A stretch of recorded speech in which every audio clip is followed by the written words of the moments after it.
चहा अशी गोष्ट आहे, कुणाला नको असते सांग. चहा सगळ्यांना आवडतो, सकाळ संध्याकाळ कधीही चहा नको नसतो, हवा असतो. आता मी 3 कपसाठी तीन कप चहासाठी 3 कप पाणी ठेवले. गॅस केला ऑन. पाणी व्यवस्थित उकळेपर्यंत मी 3 कपांना 2 वेलच्या, 3 लवंग आणि थोडंसं अद्रकचा तुकडा घेतला. त्याला पाणी उकळेपर्यंत त्याला मी ठेचून घेणार. चांगली उकळ आली पाहिजे पाण्याला, म्हणजे तेवढं व्यवस्थित तापलं जातं. आता मी अद्रक ठेचून घेते. जेवढं ठेचून घ्याल तेवढं चांगलं. अद्रक किसून बिसून घेण्यापेक्षा किंवा वेलचीची पावडर टाकण्यापेक्षा जी सालीला जास्त चव असते वेलचीच्या, आणि लवंग खोकल्याला चांगली असते. सर्दी खोकला कशाचे काही विकार असतात, हे सगळं चहात आधी का टाकायचं, दुधात का टाकू नये. चहा फाटला जाईल, दूध फाटलं जाईल म्हणून आधी पाणी टाकून द्यायचं चांगलं कडक पाणी. चांगलं तर पाण्याला उकळी आली की हे व्यवस्थित ठेचून घ्यायचं. आता पाण्याला चांगलं उकळ येते, चांगलं पाणी तापलेलं दिसते. आता यामध्ये सांगितल्याप्रमाणे माझं अद्रक, वेलची आणि लवंग मी ठेचून घेतले चांगले. आता पाणी तापलं म्हणून मी ते आता उकळायला टाकते चांगलं. व्यवस्थित त्याचा अर्क ह्या पाण्यामध्ये उतरला पाहिजे, एवढंच व्यवस्थित त्याला तापू द्या. ठेचलेलं जे आहे पदार्थ त्याच्यामध्ये व्यवस्थित पाण्यामध्ये उतरू द्या. त्यासाठी मी चमचा वापरते, व्यवस्थित ढवळण्यासाठी.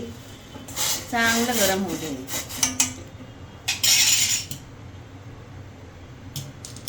हां, आता पाण्याला चांगलीच उकळ आलेली आहे. पाण्याला तर चांगली उकळ आलेली आहे.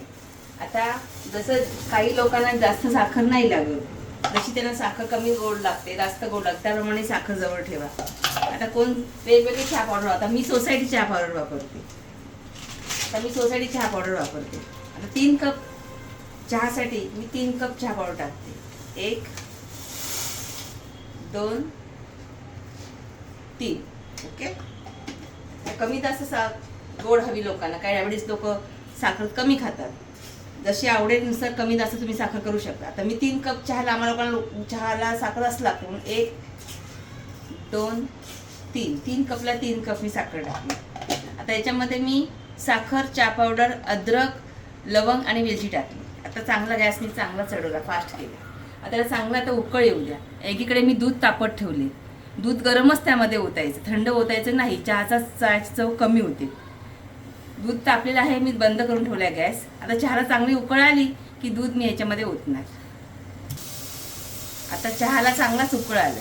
गॅस थोडा बारीक करा. आता हे जे दूध तापलेलं आहे, अंदाज कुणाला कमी दूध लागतं, कुणाला जास्त दूध लागतं, त्या हिशोबाने चहामध्ये दूध ओता. काहींना दूध कमी लागतं, काहींना दूध जास्त लागतं.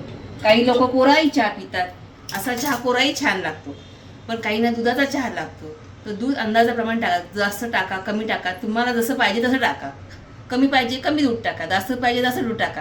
पण टाकल्यानंतर थोडा वेळ चहाला चांगला उकळ येऊ द्या. चहाचा कलर लगेच बदलेल बघा. जोपर्यंत चहाचा कलर लालसर येत नाही तोपर्यंत थोडा वेळ चहा असाच उकळू द्या. बघा चहा आता चांगला उकळायला लागलेला आहे. चहा उकळून द्या व्यवस्थित आणि गॅस पूर्णपणे बारीक करून ठेवा. बंद करायचा नाही, बारीक ठेवायचा. आणि चहाला असंच 2 मिनटं जरा उकळ येऊ द्या. आपल्या चहाला कलर पण खूप सुंदर आलेला आहे. चहा आता पिण्यासाठी तयार आहे. चला या चहा पियायला. रेडी टू सर्व. या चहा पियायला. चहा पिण्यासाठी तयार आहे बघा. 3 कप चहा व्यवस्थित झाला. 3 कप चहा आपला रेडी आहे बघा. 3 कपच्या ह्याच्याने व्यवस्थित चहा तयार होतो.